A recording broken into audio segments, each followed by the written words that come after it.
Bonjour à tous, bienvenue sur Contalia TV.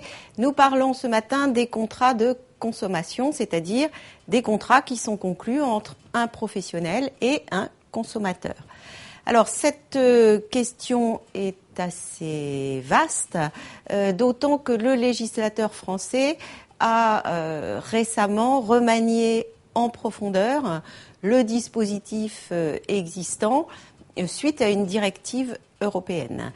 Et donc, il a fallu se mettre en conformité avec le droit européen, puisque, comme vous le savez, les directives sont des textes européens qui fixent un objectif commun à atteindre pour tous les États membres dans un certain délai, mais en mettant en œuvre des mesures qui leur sont propres.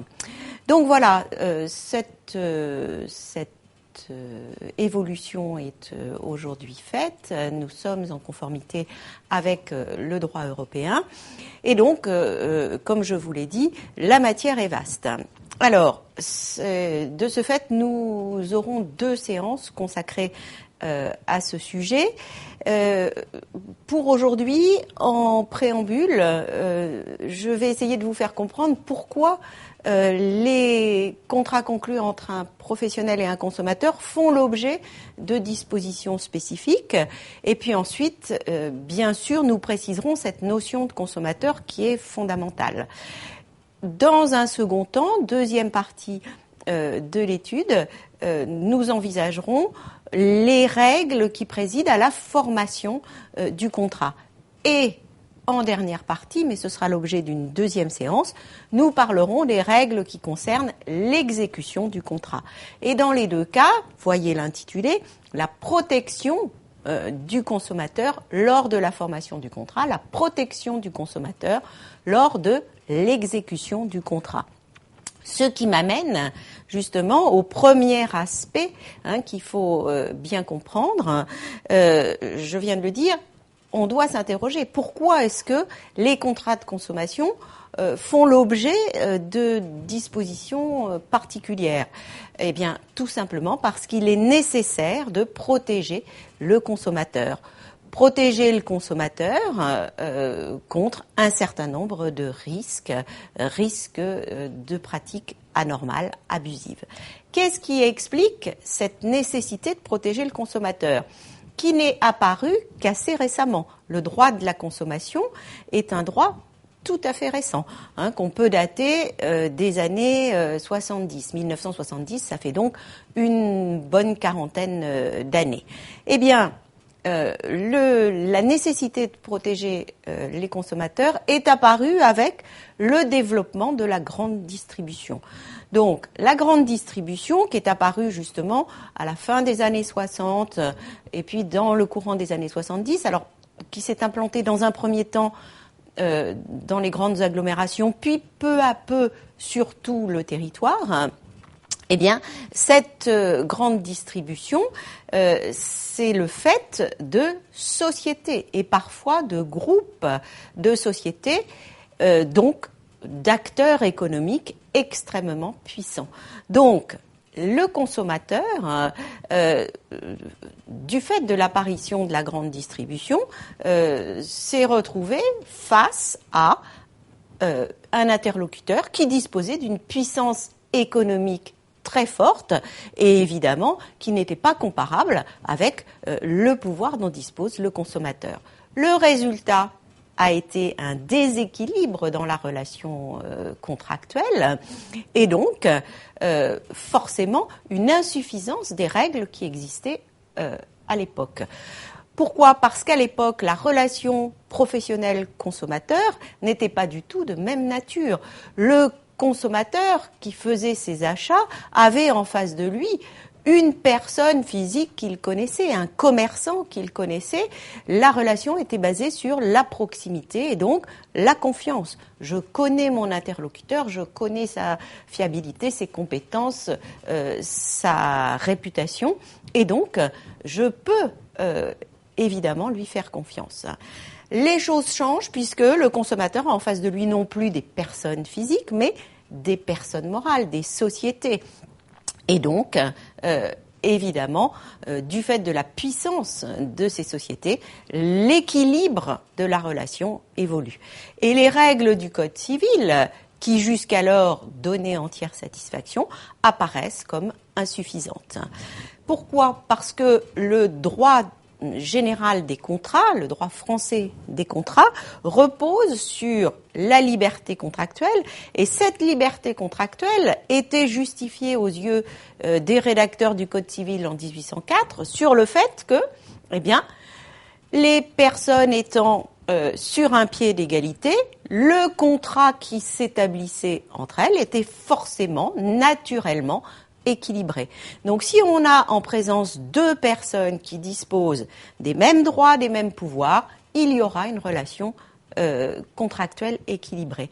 Si en revanche, il y a deux personnes qui ne sont plus sur un pied d'égalité, quelqu'un qui est extrêmement puissant économiquement et quelqu'un qui ne l'est pas, eh bien, la relation, évidemment, se déséquilibre. Et du coup, eh bien, il a fallu rééquilibrer cette relation entre le professionnel et le consommateur. Alors, concrètement, ça s'est passé de la manière suivante. Les consommateurs ont réagi en se regroupant, donc associations de consommateurs, qui ont pour mission, bien sûr, d'informer, de conseiller, d'assister les consommateurs sur un certain nombre de points, notamment juridiques, mais qui ont, dès le début des années 70, ces associations de consommateurs, elles ont cherché à obtenir de la part des pouvoirs publics la mise en place de règles de protection, de manière justement à éviter les risques d'abus qui étaient liés à cette nouvelle relation, évidemment, qui n'était plus basée sur l'équilibre des pouvoirs. Donc, petit à petit, depuis un petit peu plus de 40 ans maintenant, eh bien, des règles de protection des consommateurs se sont mises en place. Alors, au plan national, bien sûr, mais aussi dans le cadre de l'Europe, de la CE, puis de l'Union européenne. Et j'ai évoqué tout à l'heure la directive qui a amené le législateur français à revoir son dispositif. Eh bien, il y en a eu d'autres. Il y a plusieurs exemples de ces directives qui ont, impulser des réformes dans les différents États membres. Pourquoi ? Parce que cette nouvelle situation, avec l'importance prise par la grande distribution, n'est pas un phénomène exclusivement français. Ça se retrouve partout, et notamment sur le territoire européen. Donc, de ce point de vue-là, Bruxelles a jouer un rôle moteur. Donc il y a des directives européennes, et de ce fait, eh bien, il y a un certain nombre de lois, de décrets qui ont également permis d'assurer une meilleure protection des consommateurs. Aujourd'hui, donc 40 ans plus tard, on a un dispositif à la fois législatif et réglementaire qui est très conséquent et qui est regroupé dans le Code de la consommation. Donc il y a déjà pas mal de temps que nous avons un Code de la consommation, ce qui est le signe, la codification, c'est le signe que dans un domaine du droit, il y a déjà beaucoup de textes, et donc on va les réunir pour... l'objectif du Code, c'est... le Code, c'est un outil de travail, c'est pratique d'avoir dans un seul et même document l'ensemble des règles qui s'appliquent à une matière. Donc voilà, nous avons un code de la consommation qui regroupe justement toutes ces règles qui visent la relation très particulière qui existe entre professionnels et consommateurs.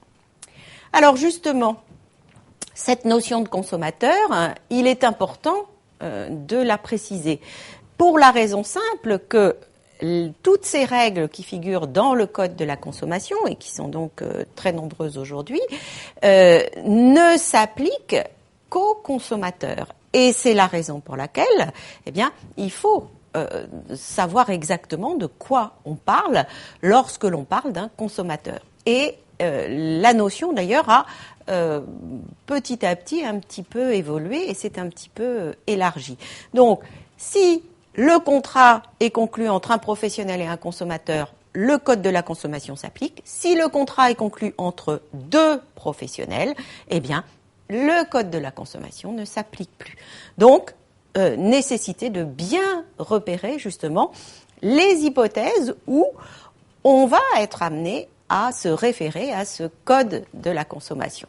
Alors, la définition du consommateur, c'est une personne qui se procure soit des produits, soit des services pour un usage non professionnel. Ce terme non professionnel, on va le retrouver tout au long de ces deux séances parce que c'est vraiment au cœur du dispositif. Alors, cette personne qui se procure des biens ou des services pour un usage non professionnel, ça peut être une personne physique, un individu comme vous ou moi. Ça peut être aussi une personne morale, c'est tout à fait possible. Donc, c'est la personne physique qui conclut un contrat à des fins personnelles, mais c'est également, dans certains cas, le professionnel lorsqu'il agit en dehors du cadre de son activité. Et c'est là que la notion est délicate. Le particulier personne physique qui agit à des fins personnelles, c'est très clairement un consommateur. Mais dans l'hypothèse du professionnel, eh bien, il faut en fait distinguer deux cas. On peut se trouver dans deux hypothèses différentes. Première hypothèse, le professionnel conclut un contrat qui a un rapport avec son activité. Eh bien, dans ce contrat, il ne sera pas un consommateur, il sera un professionnel. Et le droit de la consommation ne s'appliquera pas. Deuxième hypothèse, le contrat qui est conclu par un professionnel n'a pas de rapport avec l'activité qu'il exerce.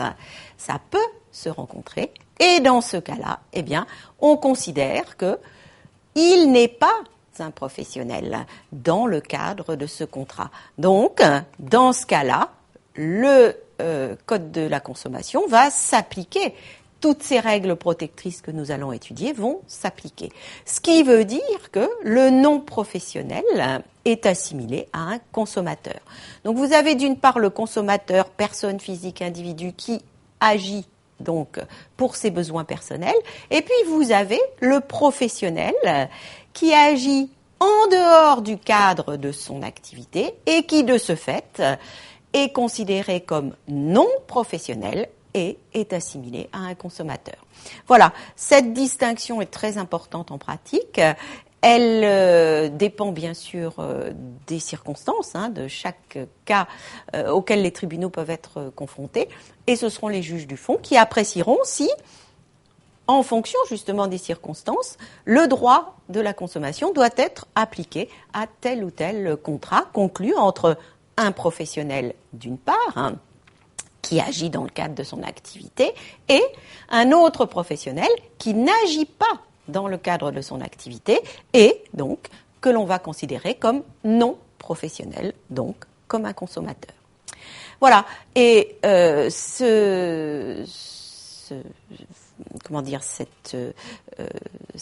appréciation que font les tribunaux va trouver à s'appliquer, par exemple, dans le cadre des clauses abusives dont nous reparlerons lors de la prochaine séance.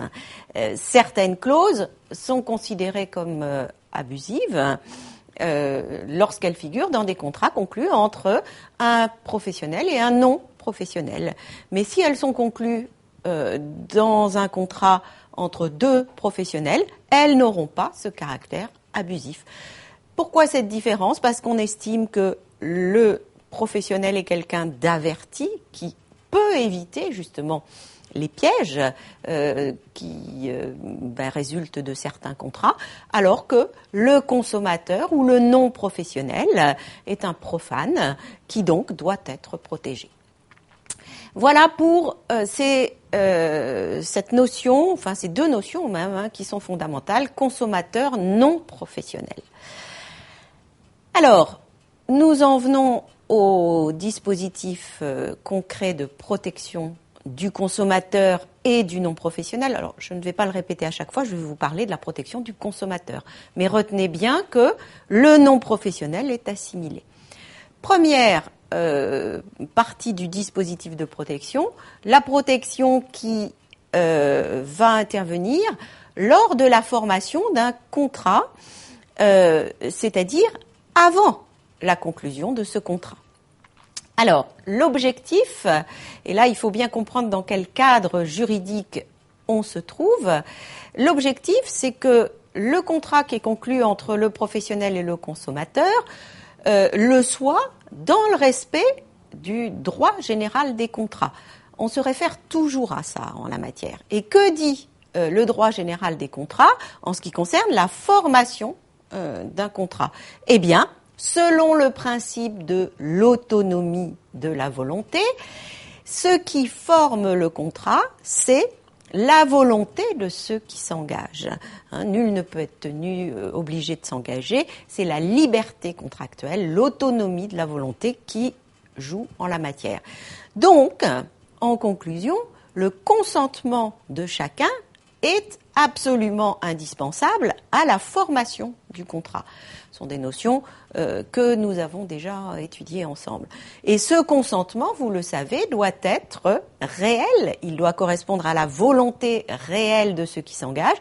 Il doit être sans vice, c'est-à-dire qu'il ne doit pas être affecté par des défauts, pas d'erreur, pas de dol, pas de violence. Et donc, pour que le consentement donné par un consommateur ou un non-professionnel à un contrat qui lui est proposé par un professionnel repose sur un consentement réel et sans vice, eh bien, il faut que le consentement du consommateur soit donné, comme on dit, en toute connaissance de cause. Il lui faut un consentement, éclairé. C'est-à-dire que le professionnel doit informer le consommateur. Rappelez-vous, nous sommes là dans la phase qui est préalable à la conclusion du contrat. Deuxième exigence, le consentement que donne le consommateur ne doit pas être fondé sur une erreur. Si le consentement est donné par erreur, eh bien, ça fausse la validité du contrat. C'est la raison pour laquelle le professionnel ne doit pas tromper le consommateur. Troisième aspect, eh bien, le consentement du consommateur doit être donné librement. C'est le principe même de la liberté contractuelle, ce qui veut dire que le professionnel ne doit pas le forcer à s'engager par contrat.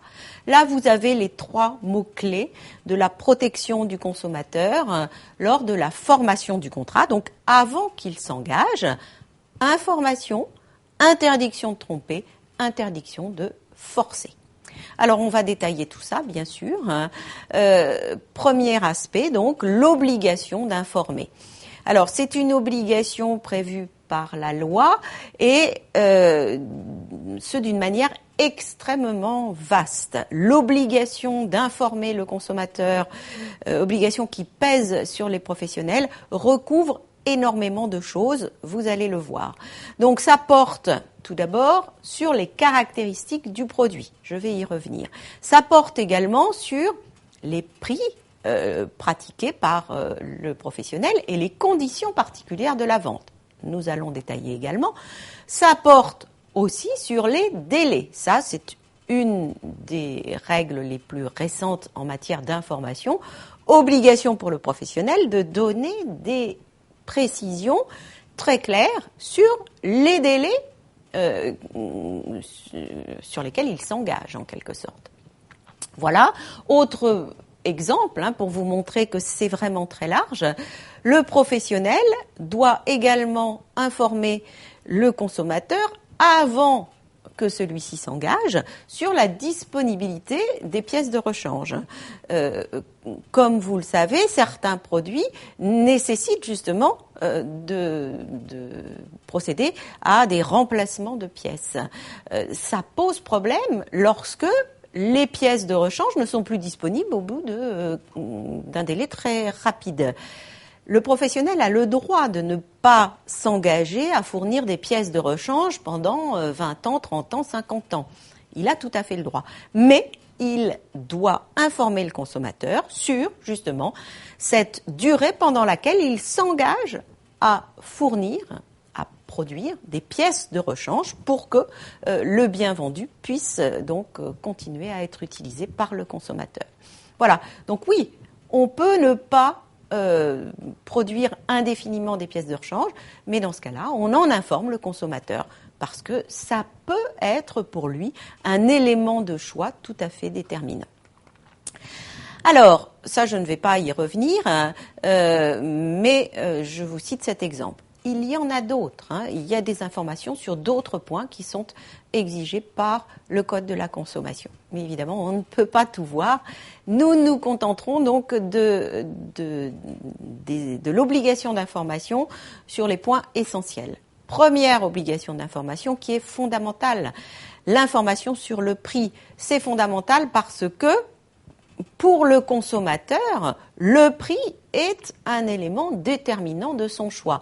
Je vous rappelle, nous l'avons déjà dit plusieurs fois, que depuis 1986, il y a un principe de libre concurrence qui a pour corollaire une liberté des prix. C'est-à-dire que c'est le professionnel qui fixe lui-même et librement ses prix de vente. Alors, ça n'a pas toujours été le cas. Après la Seconde Guerre mondiale, en 1945, il y a eu une ordonnance qui posait un principe inverse, c'est-à-dire que les prix de vente pouvaient être fixés par l'État. Et effectivement, pendant les années qui ont suivi la guerre, du fait de la pénurie des produits, et notamment des produits de première nécessité, produits alimentaires, c'est le gouvernement qui a fixé le prix de vente du pain, par exemple. C'était tout à fait logique à cette époque-là. En 1986, on est dans un contexte économique tout à fait différent. Il n'y a pas de pénurie, il y a au contraire une offre de produits de plus en plus importante. Et donc, on affirme de manière très claire ce principe de libre concurrence et le principe de liberté des prix. Donc, c'est très bien que le professionnel puisse fixer librement son prix de vente. C'est un élément important pour le consommateur, donc il doit en être informé préalablement à son achat. Donc, on revient toujours à la même idée, le consommateur doit donner un consentement éclairé. Eh bien, pour cela, il faut qu'il connaisse très précisément le prix qui va lui être demandé pour le produit ou le service avant de s'engager. Dans la présentation du projet de loi, enfin du projet d'ordonnance à l'Assemblée nationale, le Premier ministre de l'époque avait très clairement dit que l'objectif de ce texte, c'était que le consommateur devienne un régulateur du marché. Eh bien, le consommateur ne peut devenir régulateur du marché que s'il a des éléments d'information extrêmement clairs et précis. Et donc, notamment en matière de prix. Alors, il s'agit, je vous le précise, cette obligation d'informer sur le prix d'une obligation générale qui est mise à la charge de tout professionnel, qu'il soit fabricant, revendeur, prestataire de services. Alors, fabricant ou producteur, bien sûr, mais là, il n'y a pas d'exception. L'obligation vise tous les professionnels. Peu importe la méthode de vente utilisée. Ça a été très clairement précisé, que ce soit le magasin traditionnel tel qu'on le connaissait justement dans les années 60 ou la grande surface, l'enseigne de la grande distribution, l'obligation est la même. Que ce soit des ventes en plein air, les ventes sur les marchés, ne change rien. Les ventes au cours des foires et des salons sont également soumises à cette obligation. Même chose pour des techniques de vente assez différentes dont nous reparlerons, la vente à domicile, la vente à distance et notamment la vente en ligne. Ces nouvelles méthodes de vente n'échappent pas, bien sûr, à l'obligation d'informer sur le prix. Voilà. bon, c'est une obligation qui, il faut bien le dire, est globalement respectée aujourd'hui. Ça n'a pas toujours été le cas, hein, puisque voilà, les choses ont été très clairement précisées en 1986. Et c'est vrai que dans la période qui a suivi, on voyait encore des professionnels qui n'affichaient pas leur prix. Et donc, petit à petit, il y a eu des contrôles et une évolution de la pratique. Et aujourd'hui, ça ne pose plus beaucoup de problèmes. Quelle que soit la méthode de vente, quels que soient les produits. Et là, je le précise parce que ça a été aussi discuté et jugé. Les produits dits de luxe n'échappent pas à cette obligation.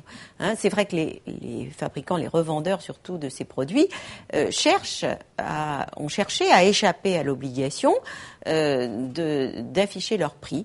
Et la réponse est très claire, il n'y a pas d'exception prévue par la loi. Modalité de cette obligation, le législateur a été extrêmement précis en la matière. Le prix doit être donné en euros et bien sûr toute taxe comprise. Hein. Il n'est pas question que ce soit le consommateur qui fasse le calcul et qui rajoute la TVA au prix qui serait donné hors taxe. Et il faut bien sûr également préciser ce qui est inclus dans le prix. Ça, c'est ce qu'on appelle les conditions. On dit toujours le prix et les conditions de vente. Mais les conditions de vente, c'est ça. Est-ce que la livraison figure, est-ce que le prix de livraison figure dans le prix qui est indiqué?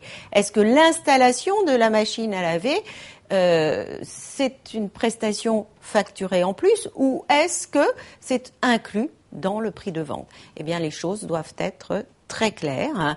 Le professionnel doit préciser si son prix inclut la livraison et l'installation ou s'il facture quelque chose en plus pour ce service. Il a le droit de le faire. Hein. Mais par contre, ça doit être tout à fait clair pour le consommateur avant qu'il conclue le contrat. Champ d'application de l'obligation, là encore, il n'y a pas d'exclusive. Sont concernés, et c'est tout à fait logique, les produits qui sont exposés en vitrine, de manière à ce que le consommateur puisse connaître le prix sans entrer dans le magasin. Et pour les produits qui sont exposés à l'intérieur, c'est la même chose. Le prix doit être indiqué de manière à ce que le consommateur puisse en prendre connaissance sans avoir à interroger le vendeur. Voilà ce que prévoit le législateur qui, vous le voyez, est extrêmement précis en la matière. Quant aux produits qui ne sont pas exposés mais qui sont prêts à être vendus, ils doivent eux aussi être étiquetés. Et le prix doit figurer. L'objectif, c'est d'éviter que lorsque le professionnel ne peut pas fournir le produit qu'a demandé le consommateur et qu'il avait vu en vitrine parce qu'il n'y a pas sa taille, parce qu'il n'y a pas la couleur qu'il souhaite, qu'il ne lui propose un modèle différent, mais dont il aurait fixé le prix en fonction du prix que le consommateur était prêt à mettre dans le produit. Donc là, l'objectif, c'est d'éviter qu'on fasse, comme on dit, des prix à la tête du client. Les produits sont prêts à être vendus, ils doivent être munis d'une étiquette de prix. Même obligation en ce qui concerne les prestations de services. Le professionnel doit afficher une liste de toutes les prestations qu'il propose avec le prix de chacune d'entre elles. Et tout ceci doit évidemment être tout à fait visible, y compris de l'extérieur du magasin, hein, lorsqu'il s'agit de prestations de services également. Une petite précision en ce qui concerne la période des soldes, hein, qui fait l'objet, vous le savez, d'une législation spécifique. Pendant cette période, le professionnel doit donner deux indications de prix. Le prix soldé, mais également le prix dit de référence. On parle aussi parfois de prix barré, mais il vaut mieux utiliser le terme de prix de référence. Pour quelle raison cette règle du double étiquetage est-elle nécessaire? D'abord pour que le consommateur puisse prendre conscience de la remise qui lui est ainsi faite à l'occasion des soldes, mais aussi pour que les organismes de contrôle puissent s'assurer que le professionnel respecte bien la règle applicable en ce qui concerne le prix de référence, règle selon laquelle le prix de référence, c'est le prix le plus bas pratiqué pendant les 30 jours qui précèdent les soldes. L'objectif de cette règle, c'est d'éviter que, juste avant les soldes, le professionnel n'augmente son prix pour ensuite le baisser au moment de l'ouverture des soldes. Mais à ce moment-là, évidemment, ce serait une baisse, on peut dire, fictive. Si 2 jours avant les soldes, j'augmente mon prix de 30% pour ensuite le baisser de 40%, le jour des soldes, évidemment, il y a là une forme de tromperie. Et donc, pour éviter ça, la règle est simple. Même si j'ai augmenté mes prix 2 jours avant, j'ai tout à fait le droit de le faire. Mais si j'ai augmenté mes prix 2 jours avant le début des soldes, le prix de référence, le prix barré sur lequel sera calculée la remise, c'est le prix le plus bas pratiqué pendant la période de 30 jours. Donc c'est le prix, dans mon exemple, qui était fixé avant l'augmentation que j'ai pratiquée. Donc vous voyez, là il y a une obligation supplémentaire. Conséquence de cette obligation d'informer sur le prix affiché engage le professionnel. Donc il n'est pas question ensuite de revenir sur l'information qui a été donnée. Donc ça veut dire 2 choses. Première chose, si le prix n'est pas affiché, c'est une infraction à la loi, sanctionnée pénalement par une amende, donc amende pour les contraventions de 5e classe, 1 500 € par infraction constatée. De plus, si dans une surface de vente, pour un même produit figurent 2 prix, eh bien, le professionnel a l'obligation d'appliquer le prix le plus bas, sauf, bien sûr, la jurisprudence l'a dit, si ce prix est véritablement dérisoire et sans rapport avec la valeur réelle du bien en question. Donc le consommateur, on va se baser sur la vision qu'a un consommateur moyen de la valeur réelle du bien. Et s'il y a une trop grande différence entre le prix affiché et la valeur réelle du bien, le professionnel pourra refuser d'appliquer le prix dérisoire. Ça joue dans 2 cas, lorsqu'il y a 2 étiquettes différentes. Ça joue aussi lorsqu'il y a une erreur d'étiquetage. Ce sont des choses qui arrivent. Eh bien, erreur d'étiquetage ou pas, si la différence de prix n'empêche pas que le prix affiché correspond globalement à la valeur réelle du bien, le professionnel devra appliquer ce prix qui n'est pas le prix qu'il aurait voulu percevoir, mais qui résulte de l'étiquetage erroné. Par contre, voilà, si vraiment ça amène à une différence trop importante avec la valeur réelle du bien, le consommateur ne peut pas exiger le prix en question. Donc, information sur le prix, c'est fondamental. Information très importante aussi sur les caractéristiques essentielles du produit ou du service proposé. Alors, là aussi, c'est une obligation générale, donc qui est formulée en ces termes et qui vise, donc obligation d'informer sur les caractéristiques essentielles du produit ou du service. Ça vise, là encore, tous les professionnels. Donc, je me répète, le fabricant, le producteur, le revendeur, l'importateur doit donner cette information. Et ça vise également tous les produits et services. Sauf que, et là il y a une différence, dire d'une manière générale que le professionnel doit informer sur les caractéristiques essentielles d'un produit ou d'un service, ça n'est pas très précis. Mais on ne peut pas l'être davantage dans une disposition générale parce que les caractéristiques essentielles d'un produit ne seront pas les mêmes que les caractéristiques essentielles d'un autre produit. Les caractéristiques essentielles de ces tables et de ces chaises ne sont pas les mêmes que les caractéristiques essentielles des vêtements que je porte. Donc, l'obligation légale générale a été complétée par un certain nombre règles spécifiques, de textes spécifiques qui concernent des produits très précisément nommés. Par exemple, c'est l'exemple traditionnel qu'on cite à chaque fois, les produits alimentaires préemballés, c'est-à-dire les produits alimentaires qui ne sont pas emballés sur le lieu de vente, mais avant justement d'arriver sur le lieu de vente. Ce sont les conserves, ce sont les produits surgelés, ce sont la viande sous vide, les produits tout préparés, qui sont conditionnés donc avant d'arriver sur le lieu de vente. Eh bien, pour ces produits alimentaires préemballés, il y a un texte spécifique extrêmement exigeant qui impose de très nombreuses informations. Je vous en cite quelques-unes. La dénomination précise du produit.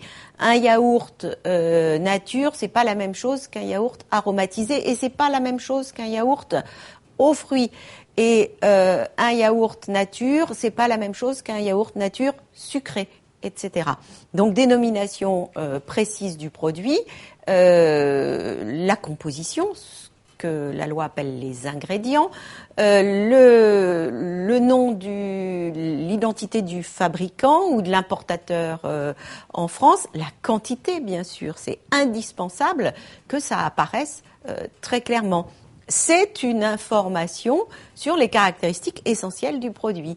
Combien j'ai quel poids il y a dans la boîte de conserve de haricots verts que je souhaite acheter.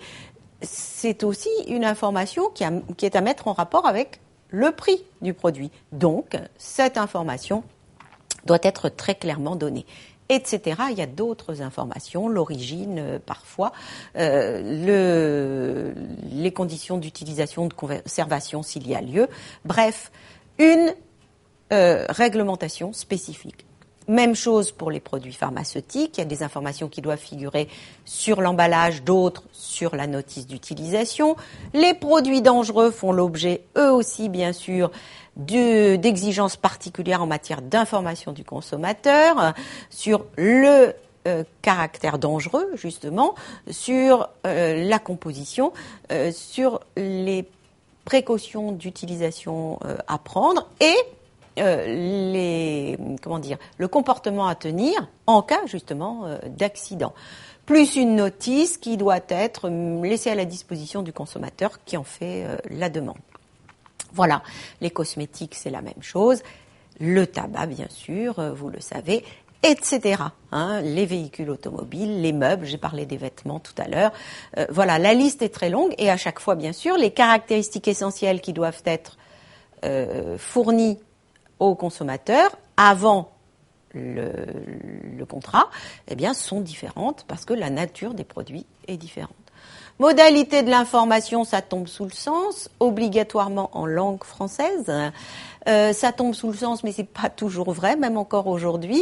Même si c'est vrai que les choses se sont améliorées en la matière, il y a encore certains produits pour lesquels on ne trouve l'information que dans la langue du pays de fabrication. Non, le produit a beau venir de l'étranger, à partir du moment où il est vendu sur le territoire français, l'information exigée par la loi doit être donnée en langue française. L'information doit être lisible, doit être compréhensible, doit être indélébile. Tout ça, ça paraît évident, mais les tribunaux sont parfois amenés à le repréciser. Donner une information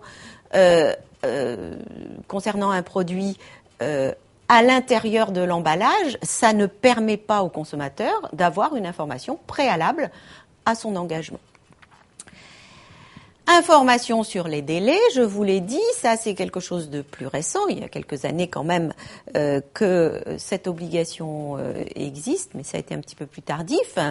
Lorsque le produit n'est pas immédiatement disponible et que donc le consommateur doit faire une commande, le professionnel a l'obligation, à partir du moment où cette commande est supérieure à 500 €, de faire figurer dans le contrat la date de livraison prévue.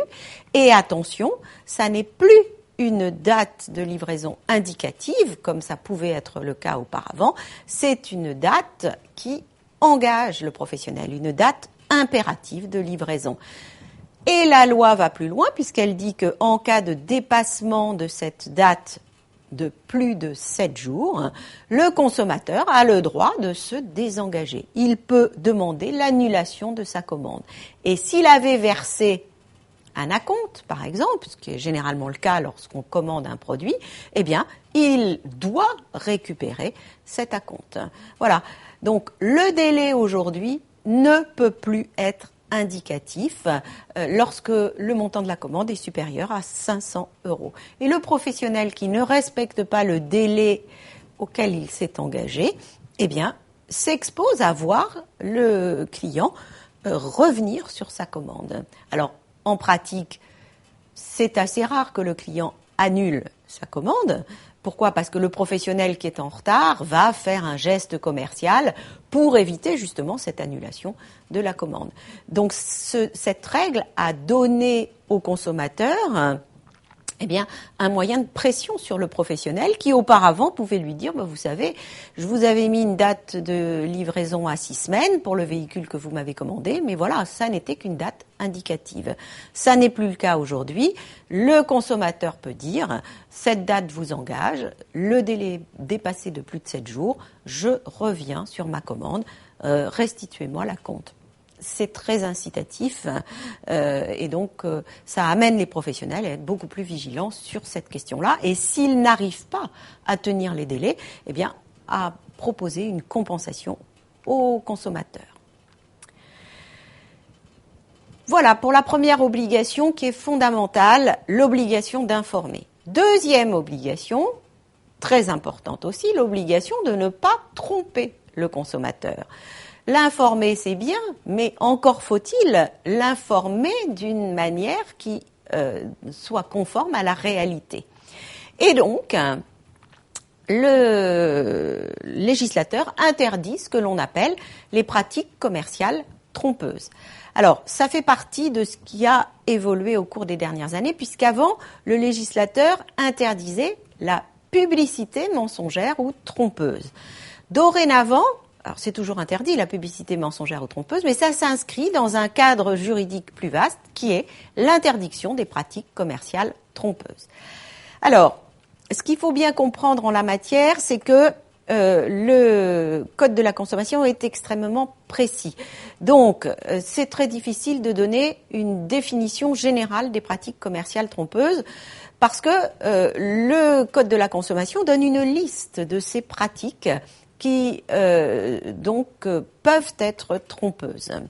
Alors, une pratique est trompeuse tout d'abord, donc il y a plusieurs hypothèses. Une pratique est trompeuse lorsqu'elle crée une confusion. Confusion, par exemple, avec un autre produit ou un autre service. Voilà, ça paraît tout à fait logique. Confusion avec une autre marque, un autre nom commercial, bref, un autre professionnel. Ou encore, lorsque la pratique consiste à créer une confusion avec un autre signe distinctif d'un concurrent. La marque, le nom commercial, c'est un signe distinctif, les produits aussi. Mais il y a d'autres signes distinctifs, par exemple l'emballage, par exemple un logo. Eh bien, tout ceci, dès lors qu'il y a une confusion qui est créée, ça constitue une pratique commerciale trompeuse. Mais il y a aussi pratique commerciale trompeuse lorsque, des allégations, des indications, des présentations fausses ou de nature à induire en erreur sont données aux consommateurs. Et on va voir tout de suite après que peu importe sur quoi portent ces allégations, indications, présentations fausses ou de nature à induire en erreur. Vous allez voir que ça peut porter sur toutes sortes d'informations. Dès lors que c'est donné aux consommateurs, que c'est faux ou de nature à induire en erreur, il y a pratique commerciale trompeuse. Alors c'est vrai que ça rejoint très largement le dispositif ancien d'interdiction de la publicité mensongère ou trompeuse. Mais voilà, ça s'inscrit dans un cadre plus large. Pratique commerciale trompeuse, lorsque l'auteur de l'information qui est donnée n'est pas clairement identifiables. Donc, vous voyez qu'il y a un souci de transparence qui est exigé donc maintenant du professionnel. Et puis, autre pratique commerciale trompeuse, lorsque le professionnel a omis ou a dissimulé une information qui est considérée comme substantielle pour que le consommateur puisse justement se déterminer et faire son choix. Alors, on assimile à l'omission et à la dissimulation le fait de fournir l'information, mais d'une manière qui n'est pas compréhensible, qui est ambiguë, équivoque, comme disent les tribunaux. Et il y a pas mal d'exemples de ce genre de choses. En ce qui concerne ces informations substantielles, c'est notamment le prix, bien sûr. S'il y a omission d'une information qui concerne le prix, eh bien, c'est une pratique commerciale trompeuse. Il y a un exemple qu'on peut donner encore aujourd'hui, même si c'est vrai que ça a été jugé alors qu'il n'y avait que la réglementation sur la publicité mensongère ou trompeuse. C'est l'exemple de ce marchand de meubles qui indique que, eh bien, on reprend un ancien salon ou canapé, donc pour un montant tout à fait élevé, pour tout achat d'un canapé en cuir.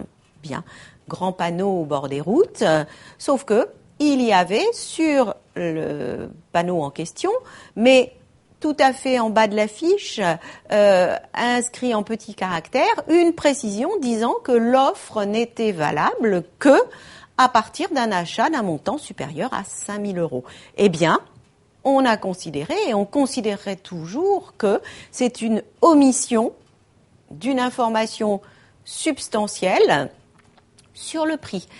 Alors, même si l'information figure, elle n'est pas claire parce qu'elle figure en petits caractères alors que l'annonce de la remise, elle, apparaît de manière très très claire, on ne voit que ça, et donc c'est assimilé à une omission.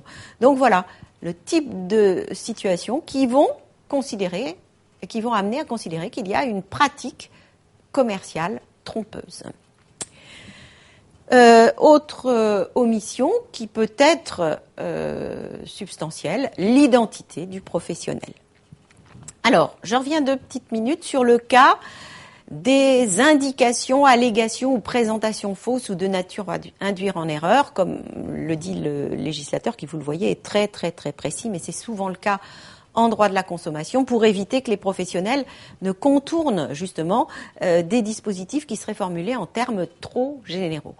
Alors, l'objet de la tromperie, eh bien, je vous l'ai dit, ça peut porter sur toutes sortes de choses. Si l'information fausse ou de nature à induire en erreur porte sur l'existence, la disponibilité, la nature du produit, c'est une pratique commerciale trompeuse. Si cette information fausse ou de nature à induire en erreur porte sur la composition, le prix, l'origine, le mode, la date de fabrication, c'est une pratique commerciale trompeuse. Et le Code de la consommation donne là encore une liste très précise que vous voyez apparaître. Si ça porte sur les propriétés du produit et les résultats qu'on peut en attendre, eh bien, pratique commerciale trompeuse. Le prix en ce qui concerne son mode de calcul, son caractère promotionnel, les conditions de paiement. On a, là encore, présenté quelque chose qui ne correspond pas à la réalité, qui est inexact, qui est ambigu, de nature à induire en erreur, pratique commerciale trompeuse. Les éventuels tests et contrôles effectués, on voit ça très souvent, notamment en matière de produits cosmétiques, eh bien, si ces informations sont susceptibles d'induire le consommateur en erreur, si elles sont fausses, eh bien, c'est une pratique commerciale trompeuse. Autre exemple, l'identité, les aptitudes, les compétences, la qualité du professionnel et la portée de ses engagements. Il a menti sur, justement, les engagements qu'il prenait. le service après-vente, etc. Ce ne sont que des exemples, il y en a quelques autres dans le Code de la consommation. Je peux vous citer encore justement, oui, lorsque le professionnel, ça arrive, fait une présentation fausse des droits du consommateur. C'est-à-dire que le Code de la consommation prévoit des droits pour les consommateurs et le professionnel, eh bien, sur un support quelconque, ça on va en reparler dans une minute, eh bien, donne une information qui n'est pas exacte sur les droits en question, de manière à éviter que le consommateur n'exerce ses droits dans le cadre de cette relation commerciale. Voilà. Comment est-ce que l'on apprécie le caractère trompeur ? Eh bien, les tribunaux de ce point de vue-là, et vous l'avez compris, avec ces 4 cas que j'ai cités de pratiques commerciales trompeuses, les tribunaux sont indifférents à la forme de la tromperie. Il peut s'agir d'un mensonge, il peut s'agir d'une omission, il peut s'agir d'une présentation trompeuse. C'est ce que prévoit très clairement la loi en la matière. Donc, on ne peut pas, véritablement échapper à cette qualification de pratique commerciale trompeuse en invoquant le fait que les choses sont dites sans l'être vraiment. Non, c'est trompeur, c'est une omission, c'est une dissimulation, c'est un mensonge. Il y aura sanction. Le support, le vecteur d'information est lui aussi indifférent. Et donc là, on retrouve tout ce qui était déjà sanctionné dans le cadre de l'interdiction de la publicité mensongère ou trompeuse, radio, télévision, presse, affichage, cinéma, tous les grands médias, Internet, bien sûr, prospectus, catalogue, mais également l'emballage du produit, c'est un support qui permet de donner des informations. Et même, il y a des informations qui sont imposées, je vous l'ai dit tout à l'heure. Eh bien, là encore, si ça entraîne une confusion, si ça crée une confusion pour le consommateur, s'il y a une présentation fausse, une mention inexacte, ou bien s'il y a une omission, eh bien ce sera là encore une pratique commerciale trompeuse. La notice du produit, qui certes est généralement découverte par le consommateur ultérieurement, après l'achat, malgré tout, si cette notice contient des informations inexactes, ça peut constituer une pratique commerciale trompeuse. La publicité sur le lieu de vente est également visée. Donc, là aussi, pas de pratique qui pourrait induire le consommateur en erreur, etc. Donc, on ne peut plus large. Cette réglementation relative donc à ces pratiques commerciales, d'autant que il n'est même pas exigé que le professionnel ait eu l'intention de tromper. L'intention de nuire n'est pas exigée pour que les tribunaux constatent qu'il y a eu une infraction. Donc, s'il s'agit d'une simple erreur de la part du professionnel, et ça peut arriver, eh bien, il pourra être poursuivi et sanctionné. Ça veut dire, en d'autres termes, qu'il appartient à chaque professionnel de veiller à ce que, en aucun cas, il ne donne des informations ou qu'il s'abstienne de donner des informations, bref, qu'il ait un comportement susceptible de tromper le consommateur ou de l'induire en erreur. Donc ça, c'est très important. Alors, comment est-ce que l'on va apprécier ce caractère trompeur d'une pratique commerciale? C'est par référence à un consommateur moyen. Ça, c'est quelque chose que les tribunaux pratiquaient depuis longtemps. On se réfère à une personne qui est normalement informée et qui est, disent les textes, raisonnablement avisée et attentive. Donc voilà, on ne va pas exiger que le consommateur soit un consommateur particulièrement informé, qui s'intéresse, qui fait des recherches, etc. Non, on va baser l'appréciation du caractère trompeur sur l'appréciation que pourrait en faire un consommateur moyen, normalement avisé, normalement informé, qui n'a pas fait de recherche et qui a une faculté de raisonnement, on va dire, et d'attention normale. Voilà, hein, c'est de cette manière que les tribunaux procèdent lorsqu'ils sont confrontés à des litiges. Et c'est évidemment le cas assez fréquemment. Alors j'ajoute que pour compléter cette réglementation relative aux pratiques commerciales trompeuses, le législateur dresse une liste des pratiques qui sont réputées trompeuses. Hein, donc il y a un petit catalogue en quelque sorte de pratiques qui ne doivent pas être utilisées par les professionnels parce qu'elles sont considérées comme trompeuses et donc sanctionnées pénalement. Il y en a 21 au total.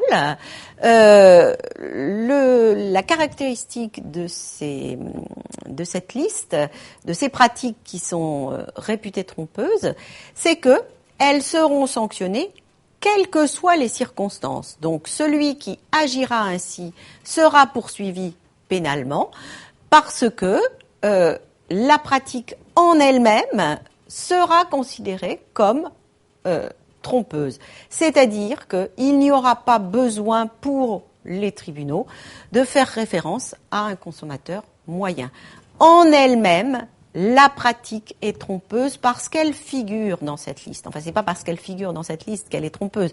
C'est parce que le législateur a considéré qu'elle est en toutes circonstances de nature à tromper, à induire en erreur le consommateur. Et donc, là, on ne va plus on va plus chercher à savoir si un consommateur moyen aurait ou pas été trompé. La pratique figure sur la liste, elle est sanctionnée pénalement. Alors, je vous donne des exemples simplement. Hein, ça n'est pas la liste totale des 21. Premier exemple, le fait pour un professionnel de prétendre bénéficier d'un certificat, d'un label de qualité alors que ça n'est pas le cas, c'est une pratique trompeuse. Peu importe de savoir si un consommateur moyen est trompé par l'information en question. C'est une pratique qui est sanctionnée pénalement. Même chose, affirmer de manière inexacte qu'un produit a été agréé, approuvé, autorisé par un organisme spécialisé public, c'est une pratique qui est trompeuse.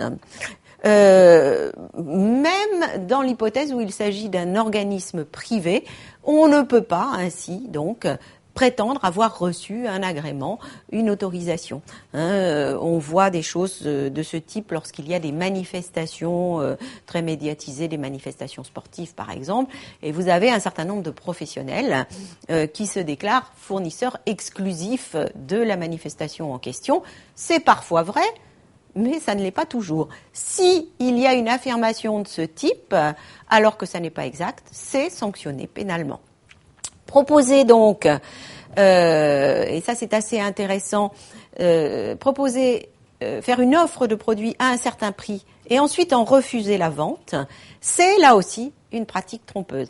Et ça fait référence à ces campagnes promotionnelles que l'on voit assez fréquemment, qui sont faites par la grande distribution, où donc vous avez une quinzaine à prix cassé, par exemple, et on vous fait des offres de produits qui sont généralement répertoriés dans des petits prospectus. Et puis, donc c'est une quinzaine de jours, c'est 15 jours, c'est de telle date à telle date, et puis vous arrivez le lendemain du début de la campagne et on vous dit que le produit n'est pas disponible. Eh bien, c'est une pratique trompeuse. À partir du moment où le professionnel a ainsi proposé des produits à un certain prix, il doit faire en sorte d'avoir le stock suffisant pour répondre à la demande qu'il a lui-même suscitée, souvent par des campagnes de publicité, de distribution de prospectus notamment. Autre pratique trompeuse, et ça vous allez voir à quoi je fais référence, le fait d'utiliser un contenu rédactionnel dans un média, par exemple un magazine pour faire la promotion d'un produit sans indiquer clairement qu'il s'agit justement d'une publicité. Donc, et ça, on le voit dans les magazines féminins, notamment, un certain nombre d'articles. Et si vous ne faites pas très attention, vous avez l'impression que c'est un article écrit par un journaliste. Mais pas du tout. C'est en fait une publicité pour le produit. Publicité sous forme, donc, rédactionnelle. Donc, il faut absolument qu'apparaisse assez clairement la mention qu'il s'agit d'une publi-information. On peut trouver d'autres expressions, mais c'est souvent celle-ci qui est retenue. Donc, si on n'indique pas clairement qu'il s'agit d'une communication du fabricant, du revendeur, de la marque, eh bien, c'est une pratique commerciale trompeuse. Et puis, affirmer faussement qu'un professionnel est sur le point de cesser ses activités, de manière à inciter, par exemple, les consommateurs à se précipiter pour acheter les produits. Affirmer faussement qu'un produit est susceptible de guérir des maladies, c'est là aussi une pratique trompeuse. Affirmer qu'un concours est organisé en décrivant un certain nombre de prix, mais à l'arrivée, les prix ne sont pas distribués. Tout ça, c'est considéré comme une pratique commerciale trompeuse, sans qu'on ait à rechercher si un consommateur moyen serait induit en erreur par l'information en question. Voilà, même chose lorsqu'un professionnel prétend agir à des fins personnelles. C'est l'agent immobilier qui va se présenter comme étant un consommateur qui veut acheter, alors qu'en fait, il veut rentrer le bien dans son catalogue à proposer à ses clients. Etc. Je ne les ai pas toutes citées, il y en a 21, vous voyez qu'elles n'y sont pas toutes, mais bon, on a déjà un petit panorama là assez important. Je vous renvoie au Code de la consommation, donc qui donne une liste qui est donc plus importante. Les sanctions, je l'ai dit, les pratiques commerciales trompeuses constituent une infraction et plus précisément un délit. Donc une infraction d'une certaine gravité. Les sanctions sont les suivantes. Peine d'amende jusqu'à 37 500 € et peine d'emprisonnement jusqu'à 2 ans. Je vous rappelle que lorsque l'infraction est commise par une personne morale, le montant de l'amende est multiplié par 5 et en plus il y a des sanctions spécifiques. Mais il y a aussi, bien sûr, des sanctions civiles qui peuvent être prononcées, notamment l'indemnisation du préjudice de la victime de la tromperie. Celui qui a été trompé par une information mensongère, peut demander l'indemnisation de son préjudice. Le professionnel avait prétendu avoir un label de qualité, il ne l'a pas. Ça peut avoir induit en erreur le consommateur et il peut en avoir ressenti un dommage. Autre sanction civile, la publication de la décision de condamnation. Ça, c'est effectivement quelque chose qui constitue une vraie sanction pour les professionnels qui pratiquent de cette manière-là. Puis parfois, obligation de publier des annonces rectificatives. Non seulement la condamnation pour pratique commerciale trompeuse est publiée, mais en plus, le professionnel a l'obligation de rectifier en publiant donc une annonce qui dit clairement que l'information était inexacte. Elle était fausse, elle était trompeuse, elle était de nature à induire en erreur. Tout ça, bien sûr, que ce soit la publication de la décision de condamnation ou la publication d'annonces rectificatives, aux frais du professionnel qui est en faute. Troisième et dernière obligation que nous étudierons aujourd'hui, l'obligation de ne pas forcer le consommateur. Il doit donner son consentement librement. Il doit consentir à la conclusion du contrat. Donc, on ne le force pas. Alors, du fait de cette interdiction de forcer le consommateur, il y a un certain nombre de méthodes de vente qu'on pourrait considérer comme particulièrement agressives qui sont réglementées. C'est le cas de la vente à domicile, qui est autorisée, ne nous trompons pas, mais qui présente quand même certains risques, puisque le consommateur, lorsqu'on vient lui proposer à domicile, sans qu'il ait demandé quoi que ce soit, un produit ou un service, il est pris au dépourvu, il n'a pas la possibilité de faire jouer la concurrence, il n'a pas la possibilité de s'assurer qu'il n'y a pas un service de meilleure qualité ou pour un prix moins important. Et puis, il y a un deuxième risque, c'est que le vendeur étant au domicile du client a sans doute plus facilement la possibilité de faire pression sur lui pour l'amener à conclure le contrat. Donc, du fait de ces risques, la réglementation est plus stricte. Elle exige un contrat écrit qui mentionne beaucoup d'informations sur l'identité du vendeur, l'identité de l'entreprise qui l'emploie, sur le service qui est proposé, les caractéristiques, le service ou le produit, les caractéristiques, le prix bien sûr, le délai de livraison, etc.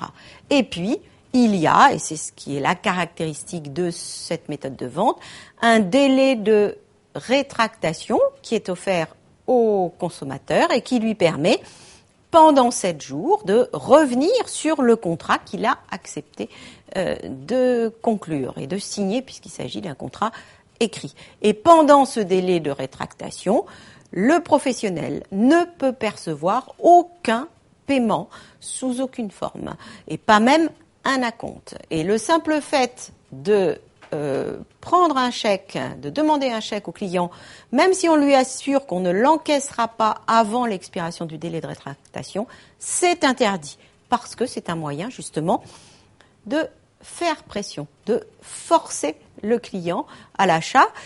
Si le client a remis un chèque au professionnel, il hésitera davantage à faire jouer son droit de rétractation parce qu'il craindra de ne pas récupérer l'acompte versé par chèque.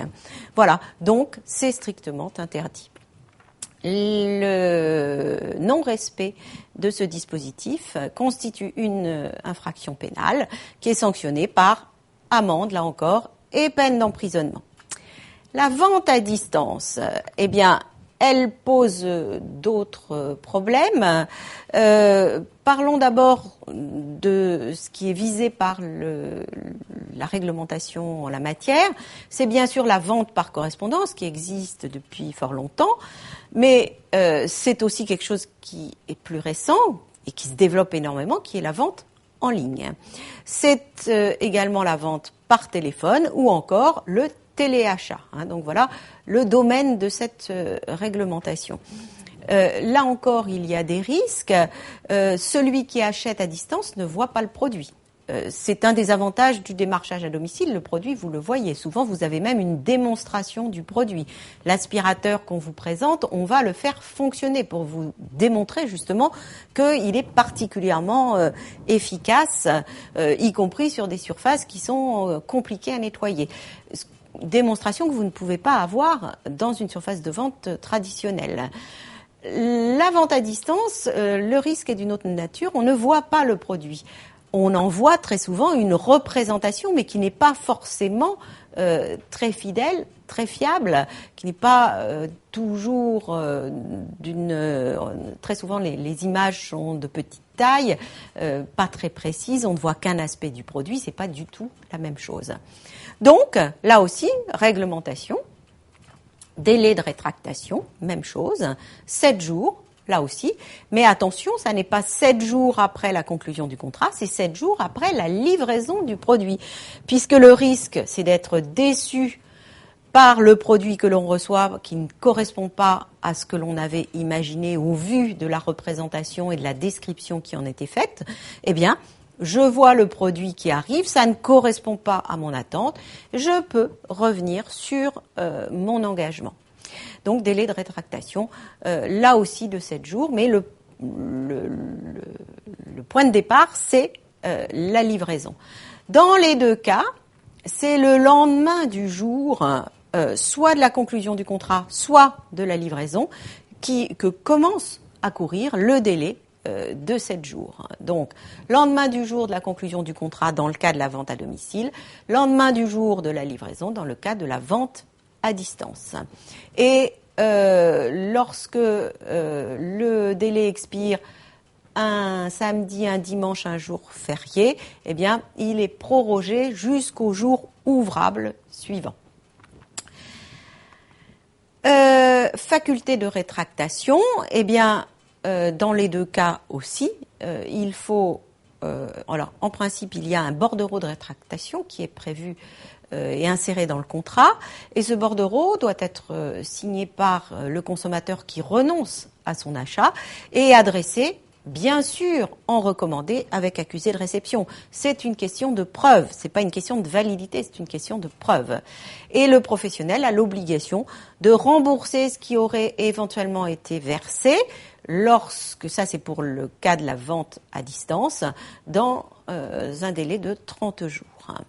Alors, s'il n'y a pas de bordereau de rétractation, il est possible de renoncer au contrat sur papier libre, comme on dit, mais toujours en recommandé.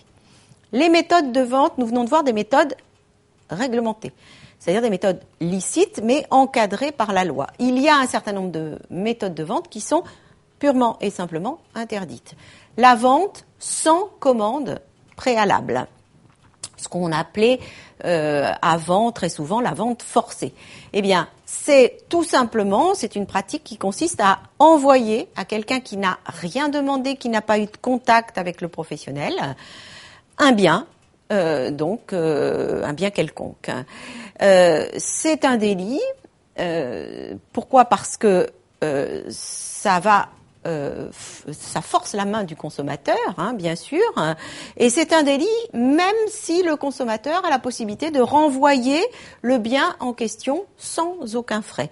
Pourquoi est-ce que c'est un délit même dans ce cas-là ? Parce que tout simplement le consommateur a autre chose à faire que de passer son temps à renvoyer, donc à se rendre à la poste pour renvoyer quelque chose qu'on lui a adressé et qu'il n'avait absolument pas commandé.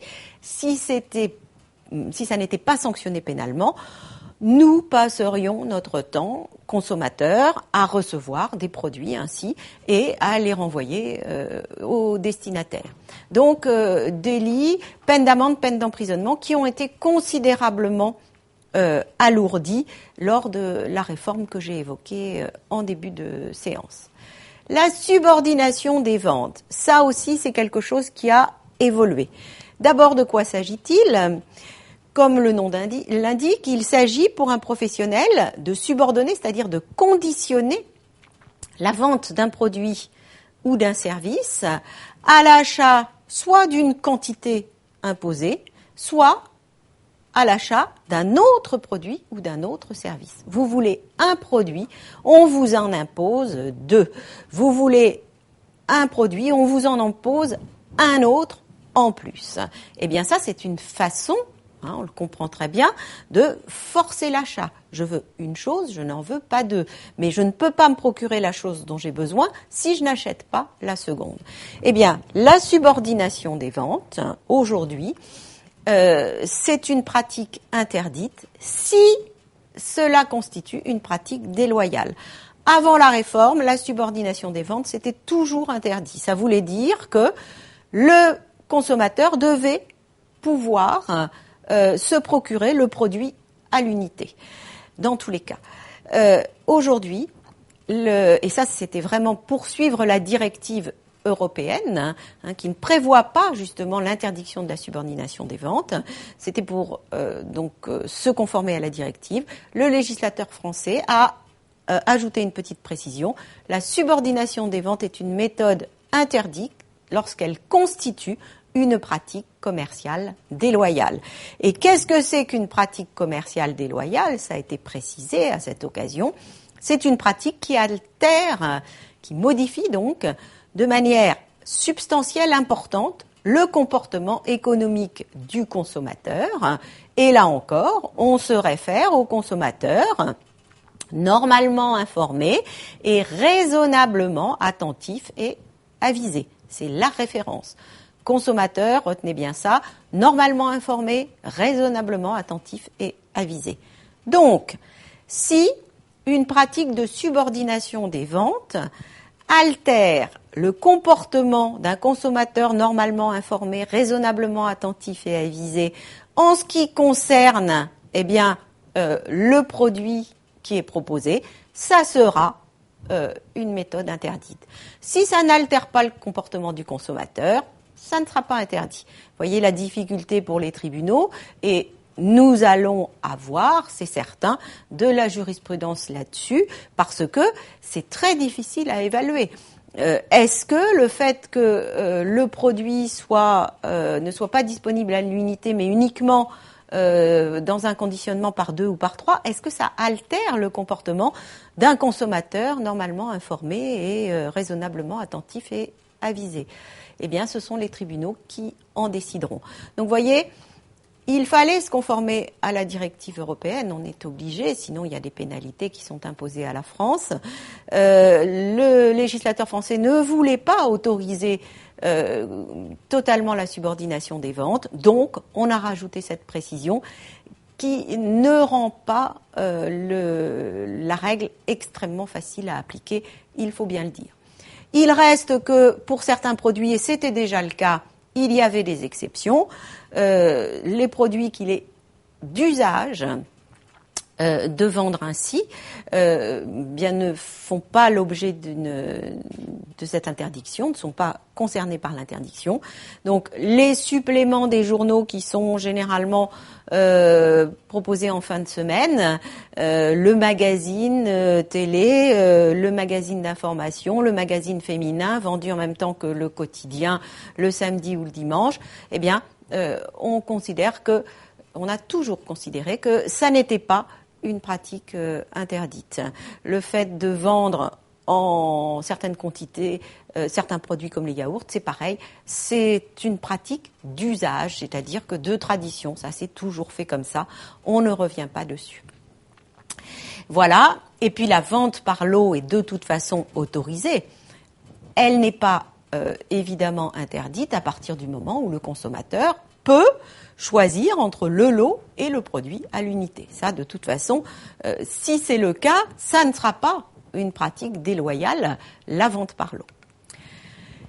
L'abus de faiblesse, maintenant. C'est un délit.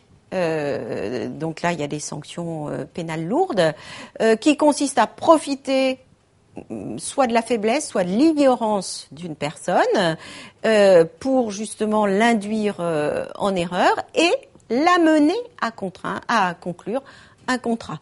Donc l'abus de faiblesse est sanctionné pénalement, aussi bien lorsqu'on est dans le cadre d'un démarchage à domicile que si on est sur le lieu de vente, peu importe. C'est vrai qu'en pratique, c'est plus fréquent dans le cadre d'un démarchage à domicile. Ce qui se pratique aussi beaucoup depuis quelques années, c'est l'organisation de réunions ou d'excursions par le professionnel lui-même, de manière justement à inciter les clients à acheter. Eh bien, il arrive que l'abus de faiblesse soit constaté dans ce cadre-là, parce que on met le consommateur dans une situation qui fait qu'il va se retrouver affaibli par rapport aux professionnels. Donc, on vous invite à aller passer un week-end dans un endroit très agréable. Vous êtes pris en charge, mais vous êtes aussi soumis à des réunions très longues pour vous convaincre d'acheter un appartement dans la très belle résidence qui se trouve à côté. Et le consommateur, dans ce cas-là, n'est plus vraiment libre de son choix parce qu'il y a un contexte qui va le pousser justement à l'achat. Et on voit des gens, pourtant des consommateurs normalement informés, raisonnablement attentifs et avisés, qui vont ainsi accepter la conclusion du contrat, alors qu'en fait, ça ne répond pas pour eux à un besoin. Ils ont juste accepté de venir à une réunion, de venir dans un endroit qui leur paraissait plaisant. Voilà, donc il peut y avoir abus de faiblesse dans ce genre de situation. Les personnes victimes, ce sont souvent des personnes âgées, la pratique le montre, des personnes qui souffrent d'un handicap, et puis des gens qui ne maîtrisent pas la langue française et dont profitent un certain nombre de professionnels qui sont peu scrupuleux. Condamnation pénale, je vous l'ai dit, à partir du moment où le professionnel est conscient de la faiblesse de son client et s'il en a profité pour lui faire conclure un contrat, eh bien, il est susceptible d'être condamné à une amende qui peut atteindre 9 000 € et à une peine d'emprisonnement jusqu'à 5 ans. Alors, comprenez bien que cet abus de faiblesse peut se rencontrer dans toutes sortes de situations. C'est vrai que les hypothèses les plus fréquentes, c'est le démarchage à domicile et ces nouvelles formes de vente, donc organisation de réunions et d'excursions, comme je vous l'ai expliqué. Voilà donc pour cette obligation donc de ne pas forcer le consommateur, et ça termine donc notre étude des règles qui concernent la protection du consommateur lors de la formation du contrat. Il nous reste à voir, et c'est l'objet d'une seconde séance, les règles qui protègent le consommateur lors de l'exécution de ce contrat. Voilà, bonne journée à vous, merci de votre attention et à très bientôt sur Contalia TV.